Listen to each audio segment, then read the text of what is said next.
حللوني يا أبائي لماذا ننسى الحقيقة، أو ما معناه يعني أن الله يحبك.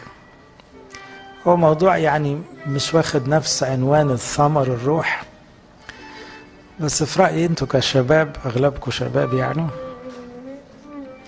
متحاربين بدرجة كبيرة بالإحباط، بصغر نفس، بأن ربنا ما بيسمعش ساعات، بتجارب ورا بعض أحيانا، بتتسد نفسك من حاجات كتير.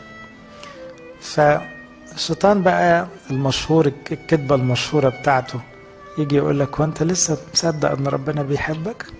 انت لسه مصدق ان انت مهم عند ربنا؟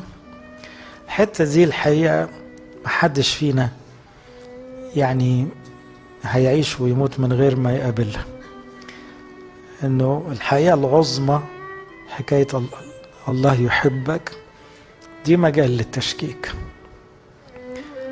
بسبب، وطبعا احنا حوالينا دلوقتي ملحدين وظاهرة الحاد بتلعب على الحتة دي. لو كان ربنا بيحبك ليه ما بيسمعلكش؟ ولو بيحبك ليه بتتعذب؟ ولو بيحبك طب ليه في جحيم في الاخر؟ وانت بتطلب طلبات بريئة، ليه ما بيسمعش الطلبات البريئة؟ وكل ده بيبقى مجال للضغط النفسي الصعب. تعالوا نعيش مع المعنى ده شوية. الأول ايه معنى ربنا بيحبني؟ معلش انا اقول كلام بديهي قوي، بدائي قوي، بس محتاجين نراجعه. هو يعني ايه ربنا بيحبني؟ معلش كل واحد يسرح في دماغه كده. ربنا الكبير ده يحبني انا فلان، قول في سرك اسمك، انا فلان. ربنا اللي خلق الدنيا الكون ده كله مركز معايا قوي، يحبني بجد. الانجيل قال كده، الصليب قال كده، حكاية التجسد قالت كده، القديسين كلهم قالوا نفس الكلام. دي الحقيقة العظمى في المسيحية، الله محبة.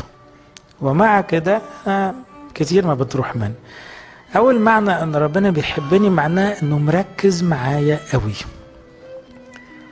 ومركز معايا قوي ليا مش عليا. يعني ربنا قاعد 24 ساعة مركز معاك، شايف بالظبط ظروفك، عارف احتياجاتك كويس جدا، وبيعمل اللي شايفه أفضل حاجة ليك. مفروض المعنى ده يخليك رايق طول الوقت وعندك سلام. لو الحقيقة دي مستقرة جواك، الثمرة اللي احنا مش هنلحق نتكلم عنها، السلام، هتكون تلقائية. الناس اللي عندهم سلام يفوق العقل هو اللي المعنى ده مستقر جدا جواهم مهما حصل. لما الدنيا ترزع فيهم هو في حاجة كده صالت جواهم، ربنا بيحبني قوي، مركز معايا قوي، بيعمل أحسن حاجة. أحسن حاجة دي لو اتسجنت، لو عييت، لو اتقطعت، لو اتشرحت، برضو اسمها أحسن حاجة، لأن هو ما عندوش غير كده. دي الحقيقة. معنى أن ربنا بيحبني معناه أنه مسؤول عني مسؤولية كاملة. برضو المعنى ده مريح جدا، لازم يجيب سلام. مش أنا المسؤول عن نفسي، ولا أنا المسؤول عن الخدمة، ولا أنا المسؤول عن عيالي. أنا أصغر من أن أنا أكون مسؤول حتى عن نفسي. أنا أضعف من أن أنا أبقى مسؤول عن أي حاجة. والحقيقة واضحة، يبقى هو اللي مسؤول. بما أنه مسؤول وبيحبني، يبقى المستقبل هيمشي كويس، بكرة كويس، بكرة ده خير، لازم يبقى خير according للقاعدة دي. القاعدة دي مستقرة، يبقى طبيعي لا تهتموا بالغد. طبيعي معولش الهم. مفيش حاجة اسمها بكرة مش هلاقي حد معايا، بكرة مشاكل هتزيد، بكرة الصحة هتبوظ، بكرة ما ايه ده الكلام ده؟ انت نسيت القاعدة بتاعت ربنا بيحبني. يحبني يبقى مركز، وبالتالي مسؤول. بدل مسؤول يبقى الدنيا بيس، مفيش مشاكل. معنى ان ربنا بيحبني، ربنا بيقبلني مهما حصل، مهما بهدلت الدنيا. كل ما برجع لحظة ما ببص عليه بس وانا عامل بلاوي الدنيا، خلاص بيقبلني لأنه بيحبني. إذا كنا احنا لما بنحب حد بجد بنقبله لما بيغلط، واحنا بشر قد كده، هنقارن بإله بلا حدود في الحب، نستكتر عليه الغفران، نستكتر عليه انه يقبل خاطئ. وطبعا مشهد الأب والابن الضال بيأكد انه بغض النظر عن كام سنة غياب وكام خطية اتعملت وكام مصيبة، لا لا كل ده ما بيتحطش في الحسبان. تراجع يبقى الحضن مستنيك. ده يدي ايه؟ يدي سلام تاني. واضحة؟ يبقى لو القاعدة دي مستقرة يا جماعة، مفروض كلنا نبقى عايشين في سلام. احنا لسه ما جبناش سيرة المشاكل والتجارب والأمراض والهموم والإحباطات، لسه ما جبتش سيرتها، هتيجي. بس الأول البيزكس دي فاونديشنز، عارفين الأساس المتين؟ في أساس عميق تحت اسمه ربنا بيحبني قوي، قابلني مهما حصل، مسؤول عني مسؤولية كاملة، مركز معايا في أدق التفاصيل. الحقيقة دي كمان بتقول لي أنا مهم قوي، لأن كلكم كشباب لغاية سن 90 بتتحاربوا في لحظات بفكرة أنا مش مهم، أنا ما عادش ليا لازمة، أنا لو مت هيعيطوا عليا ربع ساعة وهيتسطب عليا، هتنسي. الفكرة دي صعبة، تجرح، تهز ثقة أي إنسان بنفسه، توجع قلبه. الحياة دي كذبة من أكاذيب إبليس. لا، أنا مهم جدا، مش لأن الناس هتعيط عليا ولا ما تعيطش، مش ده الموضوع. ربنا اللي عنده كل البشر والملائكة أنا فارق عنده جدا، فأنا مهم، وبالتالي أنا ربنا مستنيني أعمل حاجة، أنا ليا رسالة. دي تديني ثقة بنفسي. أنا مش هاخد ثقتي بنفسي إن واحد يقول لي أنت كويس بحبك وتاني يوم يكشر في وشي، هيقعد بقى يطلعني فوق ويهبدني في الأرض تاني. لا، بزيادة. يحبني ولا ما يحبنيش، أنا عندي اللي يحبني وعندي اللي شايف لي قيمة. يبقى فكرة إن أنا ليا رسالة، حتى لو بجر رجلي جر لسه ليا رسالة، دي لازم تديني ثقة بنفسي. وده يرجع تاني يصب في ايه؟ في السلام برضو. انا براجع حقيقة ساذجة، مش ساذجة، هي حقيقة هايلة مهمة جدا لكن بسيطة، كلنا عارفينها من طفولتنا. بس كده ربنا بيحبني، مسؤول عني، بيقبلني، مركز معايا، بيقول لي انت مهم جدا. مفروض كل ده يوصلني للسلام. كمان فكرة ان ربنا معايا تخلي كفة الناس والظروف تطلع تنزل مش فارقة. يعني ايه؟ تصور انك حاطط مثلا في ميزان حاجة زي مثلا 1000 كيلو طن، على الناحية التانية حطيت مرة كيلو، حطيت 10 كيلو، حطيت 50 كيلو، هو الميزان خلاص مستقر مش هتغير. فاللي يعرف 10، اللي يعرف 100، اللي ظروفه حلوة، اللي معاه عربية، اللي مش معاه عربية، اللي عيان، اللي مش عيان، حط الظروف والناس في كفة وربنا في كفة، طبعا ربنا يكسب. فانت ليه بتقيم حياتك كل دقيقة على حجم العلاقات وشكل الظروف ومستويات النجاح؟ ده تقييم غلط، لان انت عندك حاجة ستيبل. زي تصور واحد عنده $1 مليار، انا ما اعرفش ده كام صفر يعني، وبعدين البيزنس طلع فجاب ايه 20,000 مرة 50,000 مرة وقع 10,000.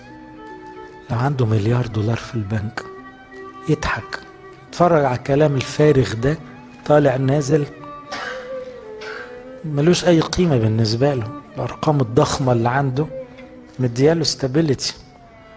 فهمت الفكرة؟ بأكد نفس المعنى، إن كان الله معنا فمن علينا. كمان معنى إن ربنا بيحبني إن السماء كهدف للحياة مش بعيدة، مش مستحيلة، مش مستبعدة، دي منطقية، دي طبيعية. اللي حبني لدرجة مات عشاني، واللي حبني مستحملني طول حياتي، واللي محبني يطول باله عليا في كل اللي أنا بعمله، ومفيش مرة رجعت إلا وخدت غفران وسمحولي بالتناول. يعني بيديني جسد ودم وفي الاخر ما يدخلنيش السماء بتاعته. ده طبعا يديني رجاء، والرجاء يدي سلام. واضحة؟ يبقى ما فيش حاجة مستحيلة، كمان كل حاجة ممكن تحصل. حتى أسوأ واحد فينا يدخل السماء طبعا عادي، مش لأنه كويس، لأن ربنا بيحبه. معنى أن ربنا بيحبني معناه أنا كمان عندي قدرة أحب الناس. مش بقى احنا مشكلتنا لما بنيجي نحب حد على طول بنديله رقم، هو كويس قد ايه وحش قد ايه. هو الموضوع ما بقاش مرتبط باللفندي ده، هو مرتبط بي انا. زي ما انا محبوب لان ربنا كويس، انا هحب الناس لاني هبقى كويس زيه. هو مش بيحبني لاني كويس، فانا مش هحب الناس لانهم كويسين. انا محبوب وانا وحش قوي، هوصل بعد شوية ان انا هحب الناس وهم وحشين قوي. يبقى كل ما الثقة ان ربنا بيحبني زادت، كل ما القلب وسع والدماغ كبرت والتولرنس عالي قوي، انه وماله لما الناس تغلط ولا تأثر ولا عادي، يعني بشر زي ما انا بغلط. وده برضو يخلي عندي رجاء. كل الكلام ده يا جماعة يصب في كلمة السلام لو تاخدوا بالكم. يبقى استقرار القاعدة اللي يعرفها أي مسيحي بسيط، اللي أصغر طفل مسيحي لآخر واحد ما بيعرفش يقرأ ويكتب مسيحي، عارف أن الله محبة، يعني ربنا بيحبني، مفروض يبقى عنده سلام. مفروض لا يفارق السلام. سلامي أترك لكم ليس كما يعطي العالم. ده مش موجود في الدنيا. ليه؟ الدنيا ما تعرفش أن في ربنا بيحبها، فأنت اللي عندك ده مش عند حد. ربنا ده بتاعك بجد، مركز معاك بجد، يحبك، بيستحملك، بيعمل لك احسن حاجة، بيراقب ظروفك، بيشد عليك ويظبط فيك، مصر تدخل السماء. الدنيا جميلة قوي. طيب ليه بننسى الحقيقة؟ ليه الموضوع ده بالرغم انه يبدو بديهي ما اظنش حد فيكم يقدر يعترض عليها في ولا كلمة من اللي انا قلتها، لان كلها محمولة على، انا كنت فكرت اعملها ايات وبعدين قلت انتوا عارفين ايات كتير قوي، فمش قضية الايات دلوقتي. لكن ما فيش كلمة من اللي أنا قلتها ألفتها، كل ده وعود إلهية صادقة وخبرات بشرية حقيقية. طب ليه بننسى؟ ليه بننسى أن أنا غالي قوي عند ربنا، وأن كل حاجة بتشتغل لي أنا مش ضدي، وأن ربنا عمل كل حاجة عشاني وهيكمل يعمل ده، وأن اللي جاي أحسن كمان من اللي فات. ليه بنسى؟ أولا لأن في كذاب شغال في وداني طول الوقت. الشيطان لقبه المشهور الكذاب. أنتم من أب هو إبليس، بيكلم اليهود مش عليكم كنتم.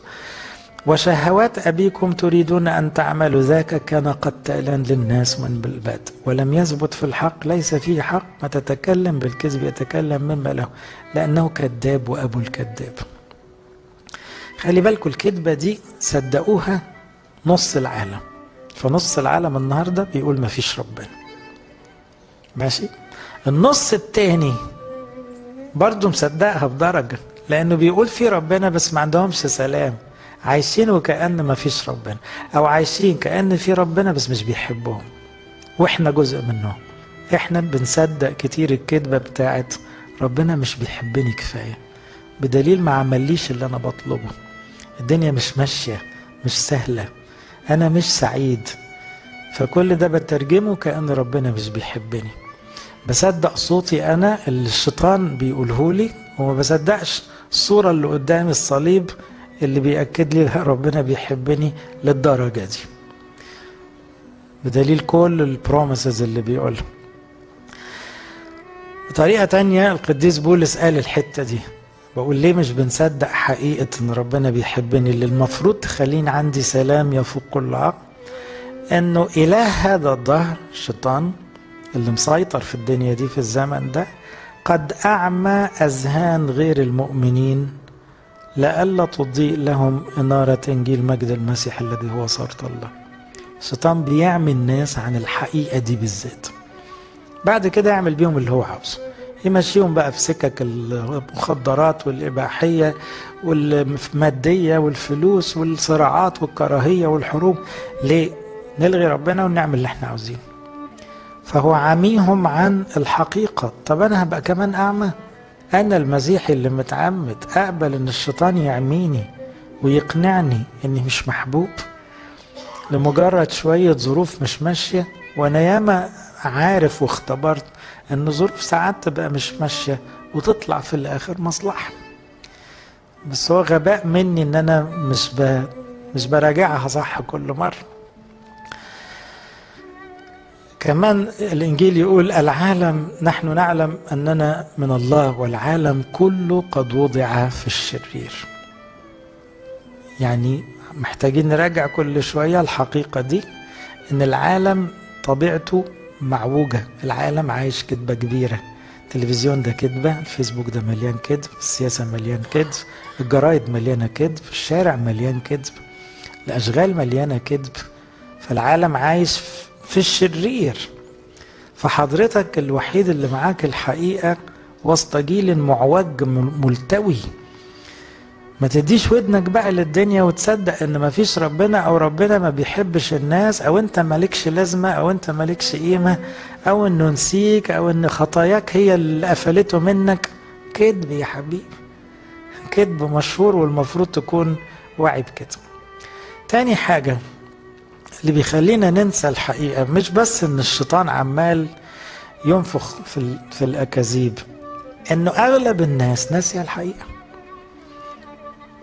يعني لما تقعد مع مجموعة ناس يتكلموا عن الغلا، وان الناس بكرة مش هتلاقي تاكل، وان العيال مش هتلاقي ندفع مدارسها، وتفضل اللغة دي يتكلموا فيها ساعة، وانت قاعد لازم يجيلك قلق ودبريشن، وتروح بيتك دماغك مش راضية تسكت. ما انت اتعديت يا حبيبي، خدت انفكشن. لان الموضوع ابسط من كده. هو اللي شالك امبارح هيشيل عيالك بكرة، عايش حتى لو انت مش عايش هيشيلهم. دول ولاده، دول اتعمدوا، دول خدوا اسمه. انت ناسي ولا ايه؟ انما انت قاعد ساعة تسمع كلام فارغ ومجاري في الكلام الفارغ وبتتناقش فيه، فانت اتعديت. فانت صدقت ان الدنيا ماشية ملهاش كبير، وانه ايه منك ليها بقى. اذا احنا عايشين بنتعدي بالكذبة بتاعت كأن الدنيا ماشية من غير ربنا. ولهذه الدينونة والنور جاء الى العالم، واحب الناس الظلم اكثر من النور لان اعمالهم كانت شريرة. حاسب لان الدنيا ضلمة، والناس حابة الضلمة، الناس حابة تعيش في الكذبة دي، حابين يشيلوا هم المسؤولية وما يشيلوش ربنا، ويقعدوا يشكوا.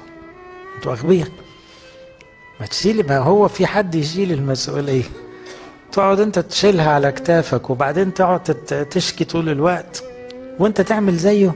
موضوع ابسط من كده. ما ترمي المسؤولية على غيرك وتعيش خفيف، والموضوع بسيط.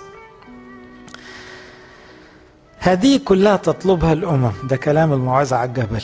يعني العادي الأمم يقلقوا، الطبيعي الناس اللي ما بيقولوش أبانا، ما عندهمش أبانا الذي، ما لهمش أب بقى، وأب محترم كبير، لازم يحسبها بقى ويدبر حاله ويأمن نفسه.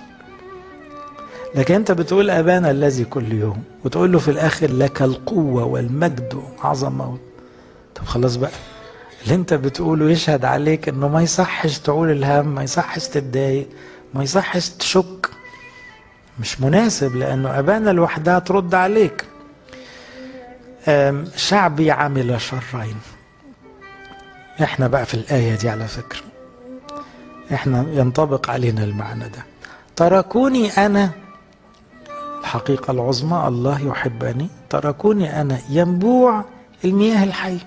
متضايق تقعد تفتح التلفزيون، تدور تشرب حاجة، تدور تعمل خطية تفك المضايقة، تنزل تتمشى مع أصحابك. يا أخي ده ربنا مستنيك، ما تركع وتصلي. بدل متضايق هيفكها طبعا، هتصلي كويس هتلاقي قلبك فك. لكن تسيبه وتروح تدور في أي حاجة تاني تقعد تحفر في الارض عشان تطلع نقطة مية؟ ما المية بتاعته ببلاش، السلام ببلاش، والامان ببلاش، والحب ببلاش وبلا حدود. فالشر مضاعف ليه؟ ده انت مش بس سبته، ده انت سبته ورحت تدور على اللي بيقدمه، وبتتعب جدا وبتتكلف قوي وبتطلعش بنقطة من المية دي. هو ده اللي احنا ساعات بنعمله، ان احنا فاهمين الدروس بشكل تلقائي، ان اي مشكلة ربنا، اي مضايقة ربنا، اي خطية ربنا، اي قلق ربنا، اي حاجة ربنا. لا، كأن ده كلام نظري. كل كلمة من دول نفكر لها في حل مختلف. ارفه عن نفسي ازاي؟ اي حاجة يعني، كأنك مش مسيحي. فين؟ نسيت القاعدة ولا ايه؟ ليه بننسى الحقيقة؟ اولا في شيطان كذاب بيكذب، 2 الناس بتحب الكذبة وانت بتتعدي، 3 احنا بننسى الحقيقة بتاعت ان ربنا بيحبني، مفروض ابقى مبسوط. لانه كمان دلوقتي في موضة، انا صريح بقى كأب واحتملوني، اغلبكم اتزحلق في الطمع، اغلبكم بقيتوا عاوزين حاجات كتيرة ملهاش معنى. النهاردة اي شاب عاوز يجيب شقة كويسة غالية، وعربية كويسة غالية، ويعمل فرح كذا، وبعد كام سنة شغل عاوز يجيب شاليه. معرفش ليه الشاليه ده أصبح هدف من أهداف الحياة الروحية، وغالبا مش هيروحوا، غالبا مش هيروحوا. بعد ما بيجيب الشاليه في العين السخنة، بعد كده يبتدي يفكر في شاليه في الساحل. واخدين بالكم؟ وبعدين استنوا، الأهداف ما خلصتش. بعد شوية حط هدف هام جدا بيكرس حياته ليه، انه يطلع كل صيف بره مصر يتفسح. يتخانقوا ويتعكننوا ويشوفوا حاجات ويقولوا واو، وهم شايفينها عارفينها وحافظينها، وفي مصر احلى منها، بس لازم يعمل كده زي الناس اللي بتعمل كده يعني. واخدين بالكم؟ ويرجع نفسيته تعبانه. مش مهم، بس لازم يبقى عمل زي الناس اللي بتعمل، صرف له 20-30 ألف في رحلة. هو ايه الهبل اللي احنا عايشين فيه ده؟ سامحوني، هو ايه ده علاقته بواحد رايح السما؟ احنا ليه بنعمل كده؟ احنا ليه حطينا دي اهداف واللي نسيها ده مش عايش؟ الحقيقة دي مش اهداف الواحد يعيش لها، لانه اللقمة هي اللقمة على فكرة، والبلاد هي البلاد، والدنيا ابسط من كده كتير قوي. والضحكة اللي من القلب مش محتاجة ولا حاجة من دول، لا محتاجة الشاليه ولا فرنسا ولا ألمانيا ولا كلام زي كده. إذا احنا اتعادينا بوهم عايشين فيه، والناس بقى أمانها أرقام، والأرقام خداعة. يعني يبقى مثلا ايه، أول ما حط 10,000 في البنك حس بسعادة وهمية، خدت 5 دقايق. عاوزها تبقى 100,000، خد له فيها 2-3. عاوزها تبقى 1,000,000، خد له فيها 10 سنين. وهي ال5 دقايق ما بتزيدش، وتتبخر فورا، ويفضل يقاتل ويحارب وما ينامش ويهري، وصحته بتروح وصلاواته راحت ويمكن بيته راح عشان يوصل لل100، وبعدين يسيبه ويموت. ده الشيطان مطلع لسانه وبيضحك علينا ضحك وبيذل فينا ذل، واحنا كلنا مغفلين بنعمل زي بقية الناس. مالنا احنا بالسكة دي؟ فين الكلام بتاع ربنا إن كان لنا قوت وكسوة فلنكتفي بهم؟ فين المعاني البسيطة دي؟ حتى إذ يكون لنا الكفاف نزداد في كل عمل صالح، يعني نزود خدمتنا مش نزود فلوسنا. إذا احنا نسينا حقيقة إن ربنا بيحبني، لأن أنا بقيت أجري زي ما الناس بتجري على حاجة وهمية، على نجاحات أنا مش محتاجها ومتأكد إنها مش هتشبعني. وبعدين يقول لك أأمن عيالي. الكدبة إياها برضه. تأمنهم بكام يا حبيبي؟ حط لي رقم تسيبه لعيالك تطمن عليهم. مفيش رقم. ثانيا، يطلع واحد من عيالك بالطريقة دي مدمن، ياخد ال1,000,000 جنيه يخلصها لك في 6 أشهر. أنا بسمع القصص دي كتير على فكرة. فين بقى الأمان اللي سبته لعيالك؟ بعد 1000 شهر واحد من عيالك يحصل له حادثة، فين الأمان اللي عملته له؟ إيه العبط ده؟ دي لغة الدنيا اللي احنا عمالين نعمل زيها، واخدة مننا طاقة فظيعة، تركيز فظيع، بنهري ونفكر في المواضيع دي كتير قوي ونحسبها 100 مرة ومليون مرة. تركوني.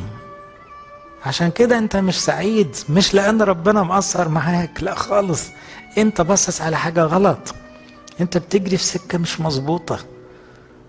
وبالتالي انت طبعا كل اللي قعدت اقوله في الاول انك مهم قوي وانك محبوب قوي وان الدنيا ماشية جميلة وان كل حاجة احسن ما يمكن وان السماء مستنياك، كل المعاني اللي تخليك اسعد انسان اختفت من قدام عينيك، وانت بقيت عايش مكروب متبهدل نفسيا الان اغلب الوقت، مش بتنشأ على لحظة سلام. حاجة غريبة قوي. ليه؟ لان احنا ما بقناش ماشيين صح. طموح الارض ده او الطمع ده بدأ من وقت ادم وحواء، لما الشيطان زغلل عينيهم وطمعهم يعيشوا من غير رمال. ايها الزواني والزواني اما تعلمون ان محبة العالم عداوة لله، من اراد ان يكون محبا للعالم قد صار ايه؟ عدوا لله.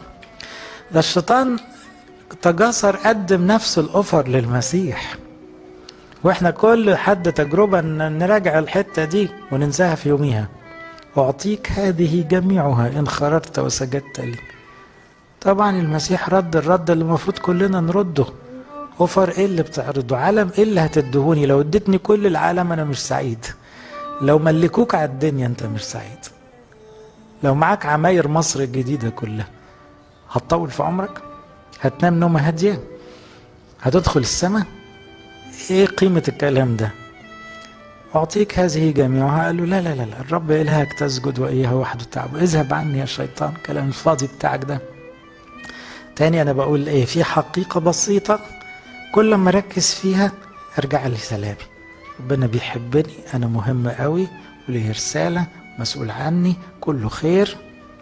المفروض أفضل أراجع وأعيد وأزيد في الحتة دي.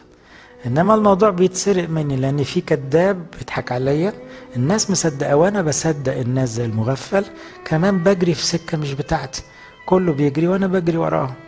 لماذا ننسى الحقيقة؟ كمان بننساها لأني أنا مركز في نفسي قوي، مش مركز في ربنا، اللي هي بقى الذات بكل كلماتها بقى.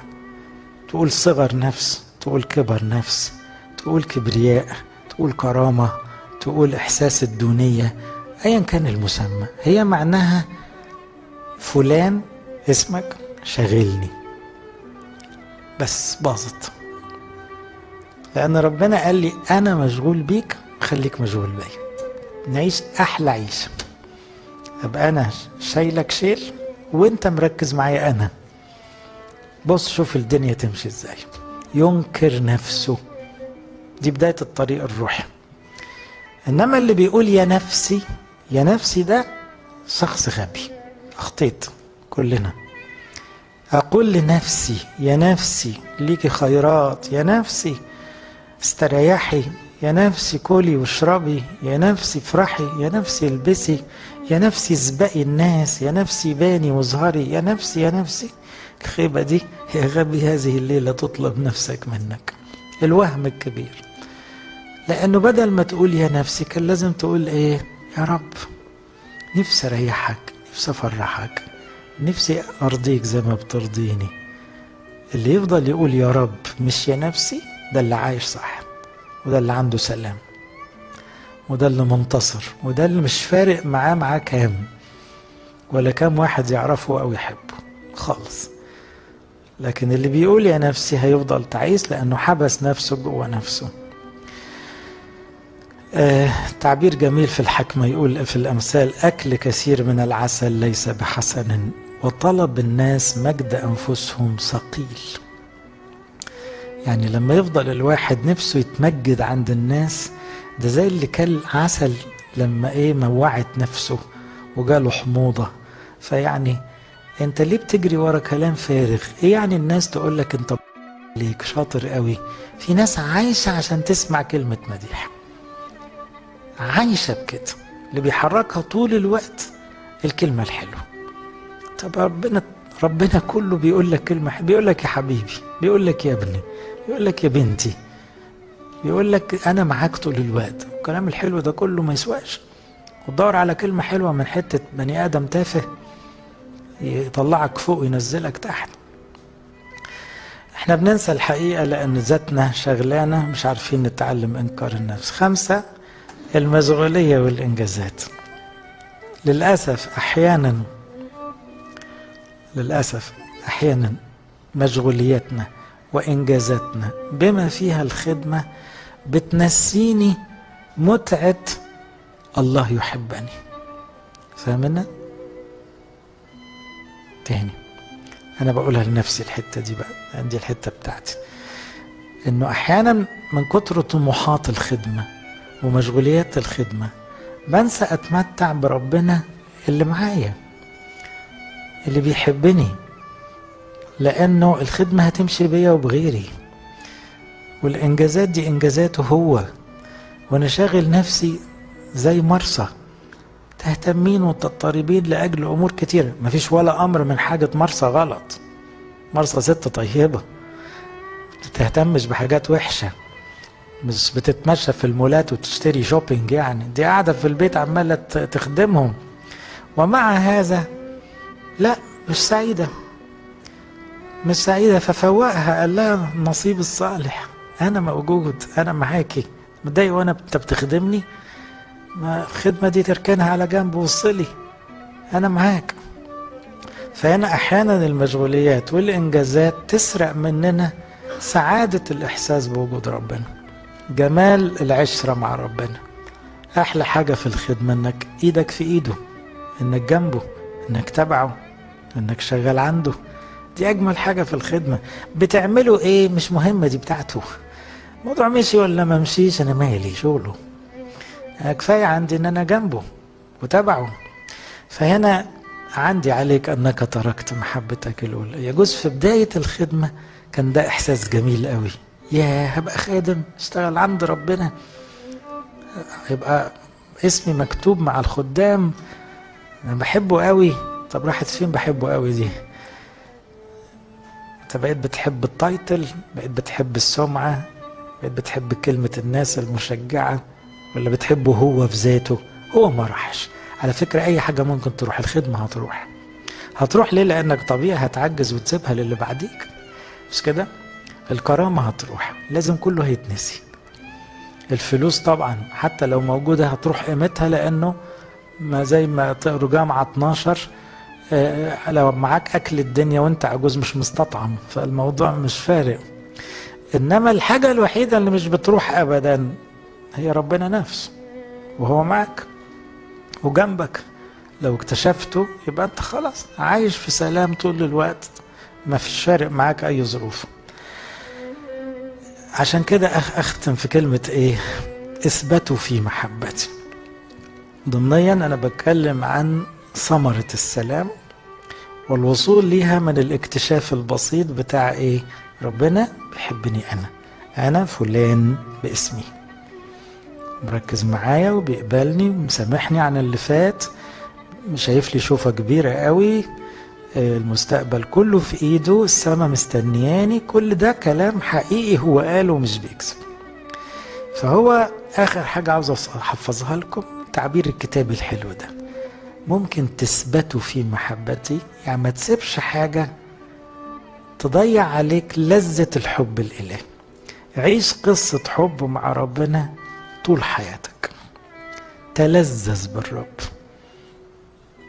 مش بالخدمة ومش بالناس ومش بالفلوس، وحتى البركة اللي بتيجي لغاية عندك مش هي دي ألذ حاجة، اللي جايب البركة هو اللي ألذ.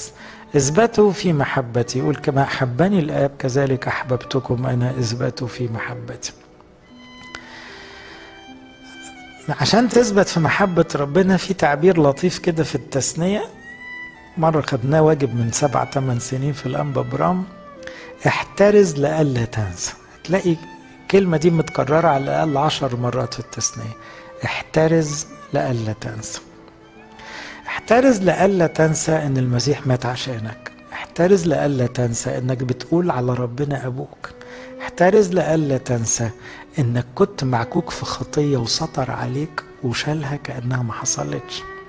احترز لألا تنسى انك دخلت في مشكلة كانت هتوديك في داهية عدت بسلام شديد. احترز لألا تنسى انك ياما صليت وياما سمعك. احترز لألا تنسى ان في ملايكة حواليك وان المسؤولية مش عليك. احترز لألا تنسى وعوده وكلامه وحبه وصليبه. انت ليه بتنسى ده كله؟ انت اول ما بتنسى بتفلس، بتقلضم، بتبرطم، بتتغم، بتبقى بايخ لنفسك وللي حواليك. حضرتك نسيت ايه؟ ربنا بيحبني ببساطة. فهنا لما كان بيقول لهم انتوا من فضلكم ما تنسوش ان انتوا اتذليتوا وعديتوا من الذل، عشان اول ما نسيوا فعلا كفروا. ولقينا اليهود في اليوم اللي طلعوا من البحر تسبحة وهوس اول وعز، بعدها بشوية كل البوظان. ليه؟ نسي الغلب اللي شافوه مع فرعون والذل. اثبتوا في محبتي معناها كمان ممكن تفتح الباب وتقعد. ربنا لسه موصينا نفس وصية، هوصيكم نفس الوصية. ناخد خلوة، الخلوة دي من فضلك تخيل التخيل ده، ربنا عمال يخبط، حضرتك فتحت الباب، اتفضل يا رب، قفلت الباب، ارتاح يا رب، هنحكي. ينفع تعمل القصة دي كل يوم؟ بس طبعا الأوضة ما يكونش فيها حد غيرك لو سمحت، عشان ربنا ما يحبش الزيطة يعني. فهنا أنا واقف على الباب وأقرأ، إن سمع أحد وسمع فتح الباب هدخل ونتعشى.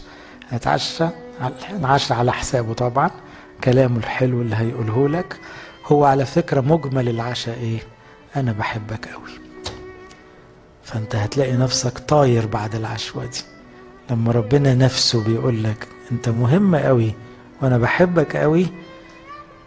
يا نهار أبيض، ده الدنيا كلها بال7 مليار اللي فيها تبقى زي النملة كده لما يكون ربنا نفسه بيقول لنا كده وقاعد معايا مخصوص. يبقى أنا لازم هكون أسعد واحد في الدنيا. اثبتوا في محبتي. عشان تثبت في محبة ربنا حاسب قوي تكون ما بتشوفش اللي حواليك، لأن ربنا ربط محبته بمحبة الناس، خلاها ايه؟ نفس القاعدة. فقال من كان له معيشة العالم، عشان كان في ابتدت رهبنة أو ما شبه الرهبنة، يعني اللي عايش في الدنيا زينا معاه فلوس في جيبه ونظر أخاه محتاجا وأغلق أحشائه، بصوا يوصل لإيه؟ كيف تثبت فيه محبة الله. أتاري إحنا عندنا فطور وبلادة وبواخة ونكد، لأنه أنا حوالي ناس كتيرة قوي تعبانة أنا مشوفهمش، أنا مش واخد بالي من احتياجاتهم، أنا بخيل. فأنا بخيل في التشجيع وبخيل في الكلمة الحلوة وبخيل في الجنيه اللي بيطلع وبخيل في الأكل اللي بينزل للناس. أنا عشان مش بعمل كده باجي أصلي مش عارف أصلي، بقول له هو أنت فين؟ هو أنت مش سامعني ليه؟ ما أنت اللي قاطع الخط. تثبت محبة الله لما تحب اللي حواليك بجد، ما تحس بيهم بجد، لما تشارك الناس ألمها بجد.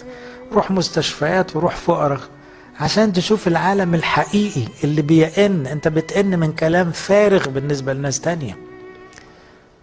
اي شكوى من اللي انتوا بتشكوها، في ناس لو سمعت شكوتهم. انا منساش جات لي ام من المنيا، ست طيبة بركة كده، قالت لي كان عندي 4 ولاد، خدت 3 لغاية دلوقتي، ممكن يا ابونا تصلي لي يسيب لي الرابع لغاية ما اروح له؟ انا مش زعلانة منه، انا بحبه موت، وكل مرة ياخد واحد كنت بشكره، بس فضل لي واحد، عاوز انا اللي اسبقه للسما. الواحد بقى يقول لها مش عارفة اقول لها ايه، تيجي ايه جنب الشكاوى اللي بنسمعها؟ ما جاش عريس. عريس ايه ان شاء الله ما جه يا شيخة، ده انت في عز مش دريانة بيه. العريس قال. ولا مش عارف في الشغل تعبني. تعبينك في الشغل؟ كويس ان في شغل. ساعات احنا بننسى روحنا ونزعل بقى من ربنا، مش راضي يشيل المدير. يعني سبت مشاكل العالم والأوبئة والزلازل والمجاعات وربنا مش مركز معايا في موضوع المدير ده. طب ده المدير ده بيعلمك الصبر وبيعلمك الحكمة وبيعلمك حاجات مفيدة، يعني مش واخد بالك انت منها، بس انت مش فاهم. اثبتوا في محبتي، ليها تعبير تاني يقول الرجاء لا يخزى لأن محبة الله انسكبت في قلوبنا بالروح القدس المعطى لنا. أرجوكم كل مرة تصلوا وانت بتصلي بحرارة بالروح القدس، في حاجة بتحصل اسمها ايه؟ حب ربنا بيدلق جوه. بيدلق يعني ايه؟ اولا بيقول لك بحبك وبتسمعها، ثانيا بتقول له بحبك وسمعها، ثالثا بتقول لكل الناس بحبكم وهيسمعوها. لان دي محبة ما تدلق من فوق، دي مش طالعة منك، دي إلهية، دي مستوردة انسكبت في قلوبنا بالروح القدس المعطى لنا. عرفتهم اسمك وسأعرفهم ليكون فيهم الحب الذي أحببتني به وأكون أنا فيهم. أختم. من سيفصلنا عن محبة المسيح؟ لما الواحد بقى يعيش في الجو ده، واحد زي بولس كان عنده طموحات في الخدمة فظيعة وكان سايب غنى قد كده وباع قضية الجواز من بدري، إنما الراجل ده كان مستمتع بربنا. حقيقة ان ربنا بيحبه قوي ما غابتش عنه ابدا، فعمره ما اشتكى انت ليه يا رب تجيب لي مرض وانا بخدمك، انت ليه اتسجن وانا بخدمك، ليه مش سامعني. عمره ما عمل الحركات بتاعتنا دي خالص. كانش عنده ادنى مشكلة يقبل اي ظروف، لانه كان متأكد ان ربنا بيحبنا قوي. فقال الحتة الحلوة دي، قال مين يفصلنا عن محبة المسيح؟ أشد شدة تيجي عليا مش ممكن تشككني إن ربنا بيحبني. أي ضيق، أي اضطهاد، أي جوع، أي عري، أي خطر، مش بعديها أقول له أنت بطلت تحبني، لا، هفضل أقول له طبعا بتحبني الرغم ده كله. كما هو مكتوب أننا من أجلك نمات كل النهار، يعني هنموت عشانك كل يوم وهنفضل نقول برضه بتحبنا. حتى لو سبتنا نموت ونتبهدل ونتعب، ده ما يلغيش أبدا أنك بتحبنا. لكننا في هذه جميعها يعظم انتصارنا بالذي أحبنا. خلي بالكم، بالذي أحبنا، مش باللي احنا بنحبه، هو اللي بيحبنا، ليس نحن أحببنا الله بل هو الذي أحبنا. يبقى الواحد لما يراجع القاعدة العظمى الله يحبني بيستعيد سلامه ويثمر محبة فرح سلام طول الأناة، يمتلئ بالروح القدس، يبقى غني بجد، تنزل الدنيا كلها من نظره كده وتصغر. لإلهنا كل مجد وكرم.